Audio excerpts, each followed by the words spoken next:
I love me some Starbucks coffee. Pecan Crunch. That's usually the only time I ever get coffee at Starbucks is whenever it's the holidays, right? So I wanted to make this video, guys. You guys can kind of see in the title on how the trucking industry has changed within the last 20 years. I've been in the industry for 19, pretty much going on 20 years or whatever, and there's been many different things that have changed. And this is not going to be a visual video, guys. So if you guys are driving down the road, for those of you guys that are truck drivers, you could just pretty much listen to it and then give me your thoughts down in the comments, right? But I wrote me a couple of notes here, just so I can kind of stay on track or whatever, right? But welcome back to another video, guys. So um in my 19 years, I kind of go back to the beginning or whatever, when I initially, became a truck driver and got my CDL, right? I started off my journey in Swift. Good old Swifty Swift.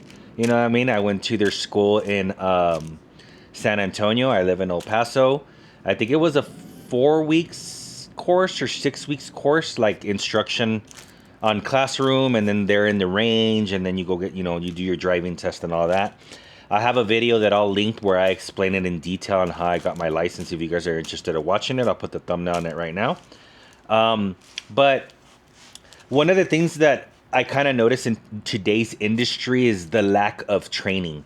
Back when I went to trucking school, I honestly think that Swift was an excellent school. Like, they did it the right way, at least when I went, right? They taught you everything, about safety and trucks and traffic, and like they had an excellent program to do training with, right? You did I did all my paperwork and everything, got my license, and then when I got a job with them and went out on the road or whatever, the training was like the way it's supposed to be, right? A lot of the time what happens with today's industry, particularly when it comes to training, that's why there's all these accidents and stuff happening, right? Is they'll have a student driver with a trainer or whatever, right? And as the student is driving the truck, the trainer's asleep. And the reason for that is because they're practically running the truck as a team operation. So, I mean, can you really blame the trainer? Like, you got to get some sleep. You can't be doing your shift and then when the trainees doing their shift also be awake, right? The correct way would be to run the truck as a solo operation, so that when the student is driving the truck, the trainer can also be there in the passenger seat, looking at everything, making sure everything's correct, right? So I would probably say that lack of training would definitely be a big one in the industry right now. Because I know for a fact that the companies right now still do that, where they'll run it as a team operation rather than just running it as a solo operation, right? I would probably say another thing that has changed is like the way they market to a truck driver, right? Back in the day, when I got my license, the type of marketing that a trucking company would do to try to gain drivers is like, come drive for us, you can make excellent money. The freedom, you don't have a boss over your head, you know what I mean? You don't have, you pretty much can just depend on yourself and work for yourself. You're not really depending on anybody else, like in the immediate vicinity, right? Like, you're not working in an office personnel where you're like, giving documents to this person, or you're waiting for this guy or that guy. I mean, you still have to wait for a dispatcher, a planner, and stuff like that, right? But it's pretty much your own thing. Like, once you get assigned the load or whatever, if you want to just get it done and move on to the next one, as long as planning, allows that, then you're good to go. You know what I mean? Like, it was like that sense of like it's your own deal. You don't have a constant supervisor on you, right? But one of the key elements that allowed that, right? Like, there was like more trust to the driver, right? Because I'm getting into my next topic of technology being on board, right? You know, Back when I started driving, there was no e-logs, there was no GPS trackers, there was no nothing. It was literally like they give you the load and they would trust you with the load to get to where you need to go. Cell phones were kind of in their primitive stages. Not for voice calls, right? Like there was voice calls and text messaging and stuff like that, but the phones didn't really have internet and they weren't smartphones like they are today. There was no GPS or anything like that. It was very, very like in its infancy. Like it wasn't even worth it. But yeah, so it's like pretty much when you would leave, it would be just like a check call, a check call in the morning and a check call in the afternoon if they had an evening dispatch. It wasn't constantly, we need this and we need that. And another thing that I would notice that back in those days, you didn't really talk a lot with the broker. You would kind of just pretty much deal with your dispatcher for the most part, right? Um, I mean, you would still sometimes talk to the broker or whatever, but like it just seems like with all this technology that they have today, it's like you already track my e-log. You already, so it has a GPS and you track it. And then you want me to download an app, to let you track my phone, and then you still want me to make phone calls and check in. And then if you don't make phone calls, they're calling you. Like, you know what I'm saying? Like there's more technology that supposedly makes it easier. And it's just like you're still calling, you're still bothering people, you're still not trusting the driver. You know what I'm saying? So it's just kind of crazy how sometimes that works, you know what I mean? Like you got more technology, but you're still stuck in the old ways or whatever, Which I prefer the old way back in the day, you know what I mean? Um let's see. One of the things that I can remember the most, which is something that today's truck drivers really don't deal with, precisely because there's technology involved, right? Well, back in the day when old Gabe started, and any of you guys that started way before me, right? There was no GPS. Like it was literally you pick up the phone. I did have a cell phone. I did start in that era where there was a cell phone. Previous drivers, I remember those phone booths. I can't remember when. I think the one in Memphis, Tennessee, that Petro there, or West Memphis, I should say. I think it has like an old phone booth where you go into a room and there's like a crap load of payphones or whatever. Back in the day, it was like that, where you had to literally stop in and check in with your family or check in with the company or whatever, because cell phones were really non-existent, right? But that was way before my time. I did get it when you had a cell phone, but it was one of those times when you needed directions with the customer, right? Like let's just say you're going to Walmart, and it's a Walmart in Albuquerque, for example, right? And I remember that when you used to call those numbers or whatever, it would have automatic directions in there, right? It would be like, if you're coming from the south of I-25, press 1. If you're coming from the north of I-25, press 2. If you're coming from I-40 eastbound, press 3, and such and so on and so forth, right? And you would literally get a piece of paper. I usually would get those post-its, like the sticky post-its or whatever. And I would literally sit there, okay, when you get off on exit 23, turn right. All right, exit 23, turn right. And then it would give you the directions right to the customer to the gate, right? But you had to like literally plan your route and actually write things down. And I would, like I said, I would just post it up right there on my dash to where I can see it while I was rolling, because you didn't have a GPS to tell you what's going on. And I remember there was a few times back in the day, where, a map, an atlas map would only do so much for you, right? Like it would get you to your main cities. And I remember they sold one that was like the maps were like bigger and more zoomed in, but there were still areas in there where you really can't see or whatever. And it would be like, all right, turn right.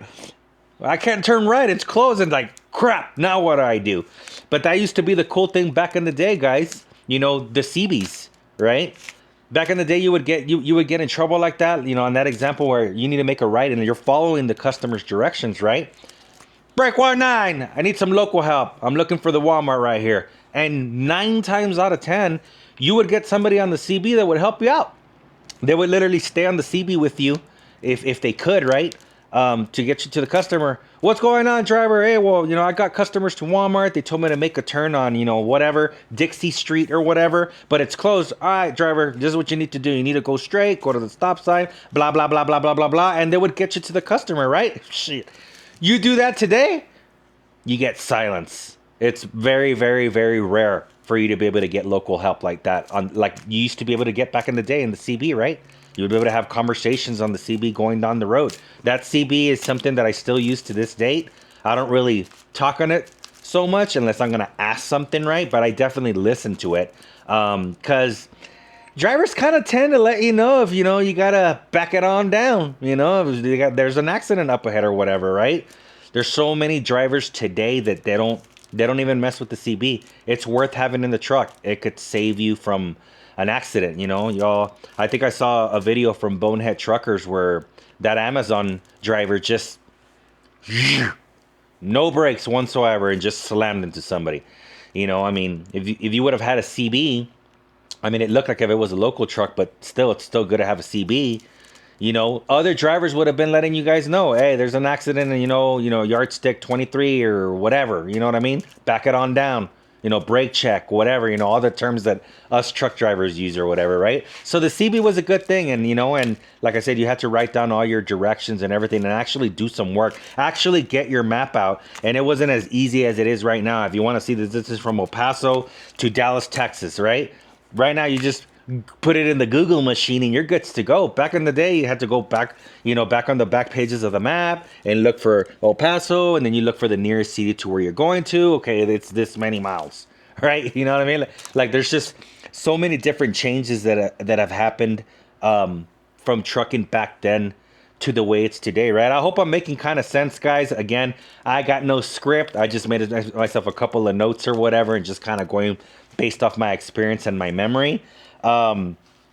So yeah, like even the directions for the customers, like I've even tried it, not today, right? But in today's day and age with a couple of customers, and you'd be surprised that a lot of these customers don't even have that option anymore. Like it was usually an automated system. If you need to speak to somebody, press 1, and if you need directions to our plant, press 2, and then you would go through those directions that I told you. But a lot of them don't even have that now. And if you ask somebody, forget it. Like they don't even know how to get to work. I remember one time I called because it was kind of like one of those where it's like iffy with Google and the GPS. And I was like, hey, I'm coming such and such place or whatever. I want to see how to get to your location. And the girl was like, well, I don't know. I was like, well, what do you mean you don't know? She's like, well, I don't know. Like I told her exactly where I was coming around, like I-40 West, I'm going to exit such and such, whatever. And I was like, well, how do you get to work? Well, I come through here, here, here, here. It's like, well, you get the point, right? Like there's just no more directions or whatever anymore, right? Um, another big thing that I noticed in today's industry is the parking spaces, right? Like everywhere you go now in these days, you got to pay for parking. Back in the day, man, it was really trucker friendly. I mean, you can pretty much park wherever and kind of nobody would mess with you. As long as you kind of weren't in the way and messing things up or whatever, right? Like even most customers would have a dirt lot. One of the most memorable ones for me was when I was working with David Express. I used to go to the Walmart there in Los Lunas, New Mexico. You guys have been in that DC, comment down below. And if you would go on that street, I don't remember what street it is, but you would go all the way to the back, and Walmart actually had a big dirt lot there where you could just get there and stay there, because as you guys know, Walmart only lets you 1 hour before. That hasn't changed. But at least you can get to the customer and kick back there until it's your appointment time, right? Well, that ain't there no more, and that's the problem, it's just we as truck drivers also have a little bit of blame, for some. Everybody gets, the consequence of leaving piss bottles and crap bags, and like use a trash can, you know what I mean? Like we kind of make it bad for ourselves as well. But that's been one of the biggest things that I kind of seen change from the industry as well. Back then you can pretty much park wherever, and it was like super rare for you to actually pay for parking, like unless you were like up there, upstate New York or Florida, there's pretty always been pretty much paid there, right? But it's common like everywhere now. Everywhere there's paid parking now. And I think it's crap because it costs money, right?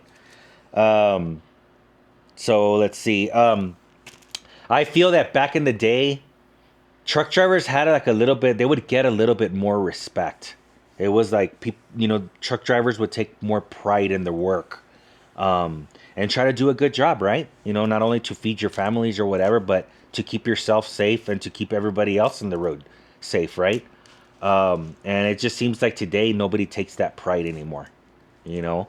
Um, and that's something that I've always been that I've prided myself for is taking pride in what I do. I always try to do things the right way. I'm human, guys. I also mess up, I'm not perfect. I can always make a mistake, whatever. But, I try to do the right things and try to keep myself and everybody else safe, because the way I see it is by me doing something stupid on the road and hurting somebody else on the road, that's somebody's family, and the way I always, revert it back to me is my wife is also on the road.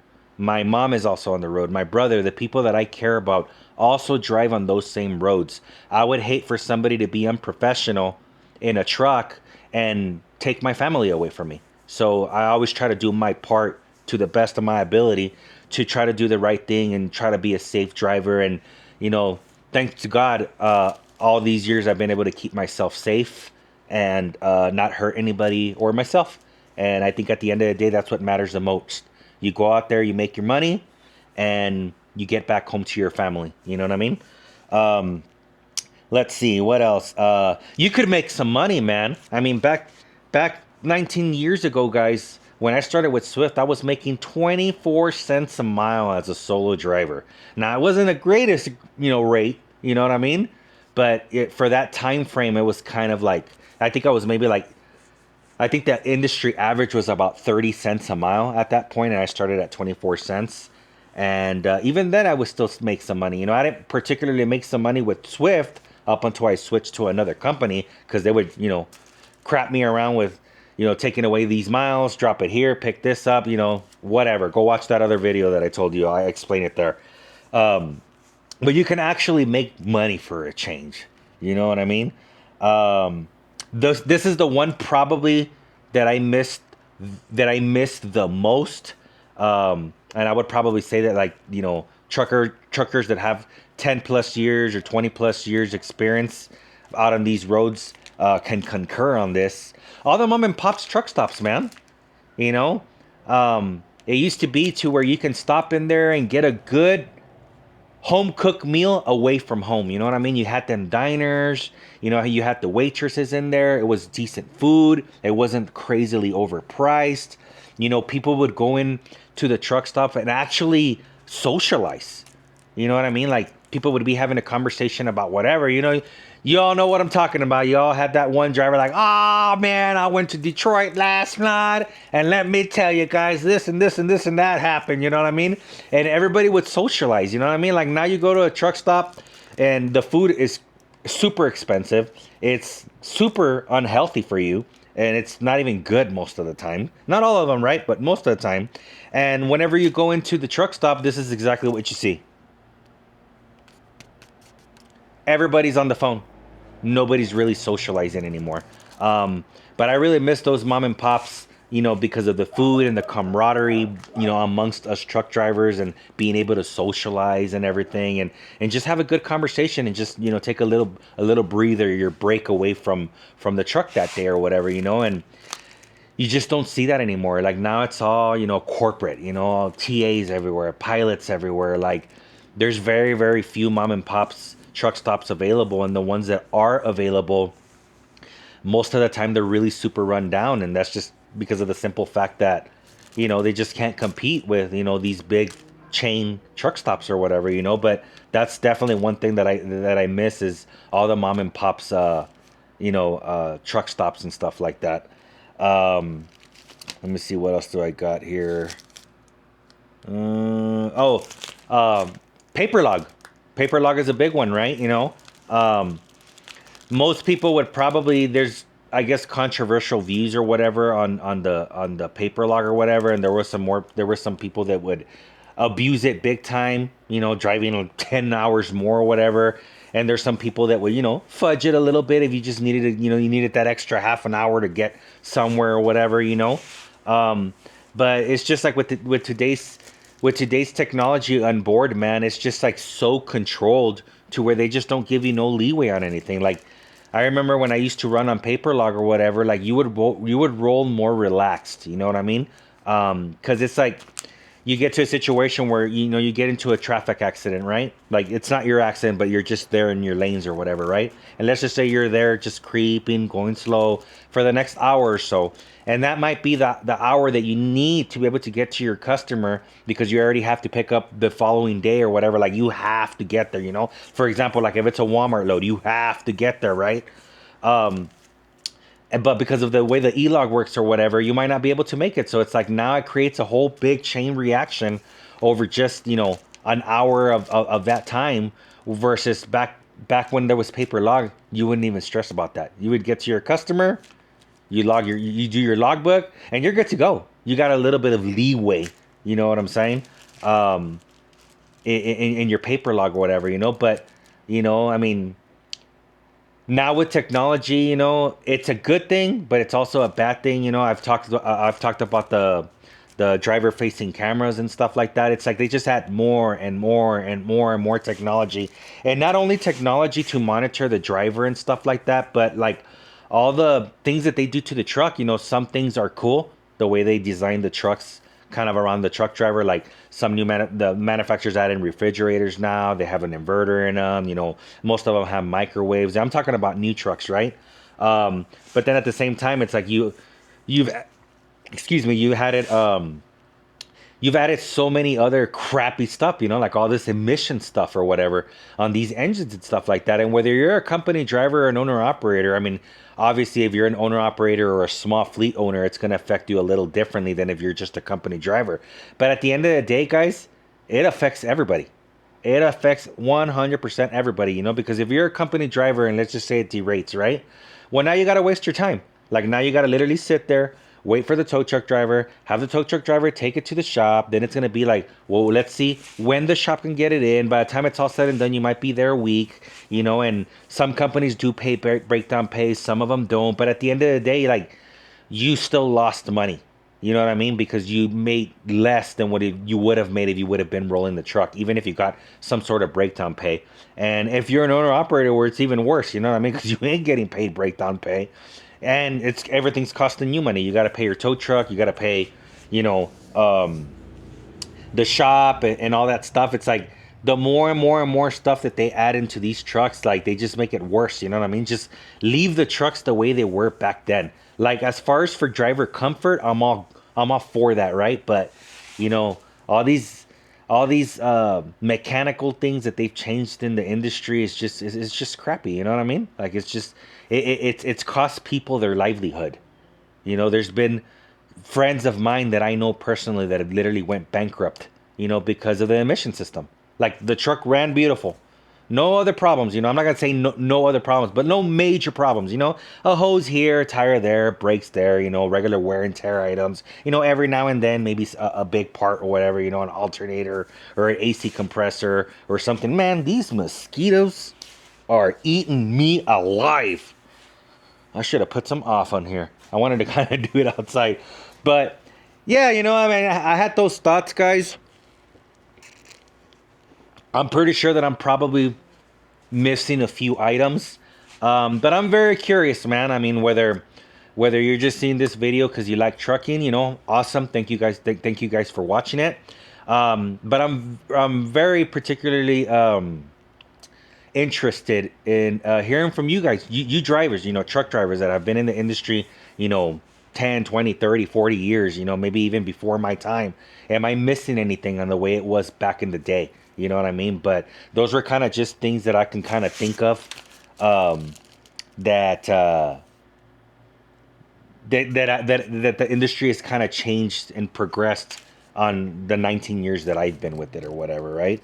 But anyhow, guys, that's pretty much what I got for you guys today. I hope you guys enjoyed this conversation that we had today. If you guys want to check out any more vlogging or truck repairs, shop content, reaction content, go check my playlists out in my channel.